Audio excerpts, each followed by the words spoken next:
Over 100 years ago, Robert Frost published The Road Not Taken. It's one of my favorite poems, but he had it easy, and he got it wrong.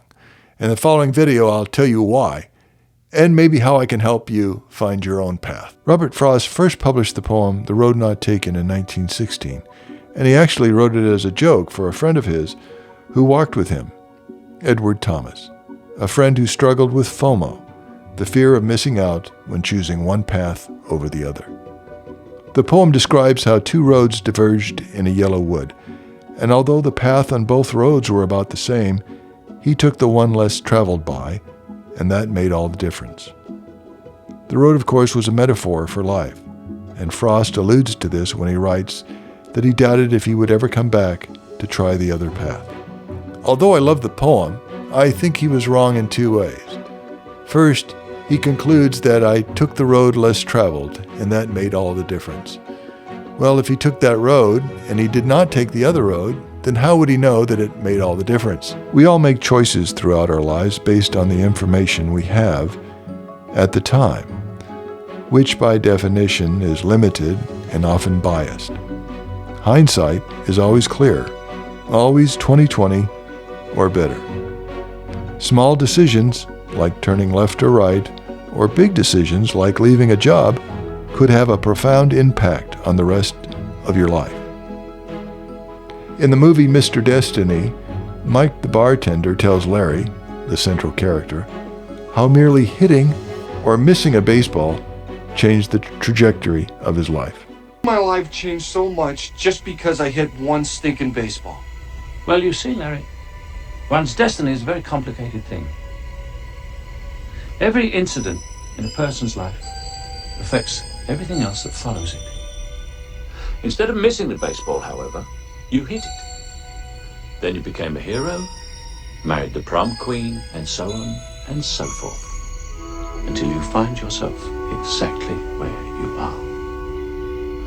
So you see, hitting that baseball has spun your life off in an entirely new direction.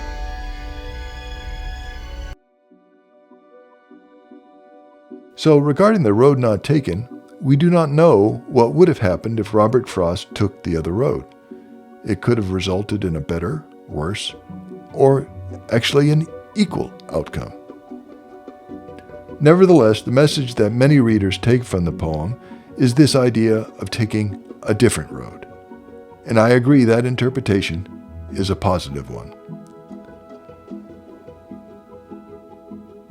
But here's the other reason why I think that Robert Frost was wrong. He frames it as a binary choice, one road or the other. It's like when employers, your favorite employers, will say, it's my way or the highway. But throughout life, we are presented with more than two roads to choose from, which is good and bad. For example, too many choices result in a form of analysis paralysis, which was found in a study involving 24 different flavors of jam. Too many choices resulted in no action by the consumer.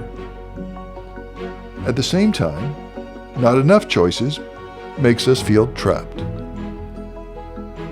The reality is we are offered many roads throughout our life, and I must admit that I'm kind of the poster child for taking many of those roads, probably more than most. For example, I've worked in all three branches of government: as a police detective, federal investigator, legislative aide, defense attorney, prosecutor, judicial clerk, appellate attorney, and ultimately a research scientist and a professor.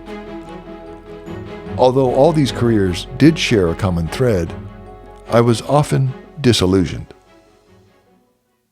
You know, admittedly, I wish I had just one career interest and I stuck with it. I think life would probably have been a lot easier if I just stuck with that just one jam.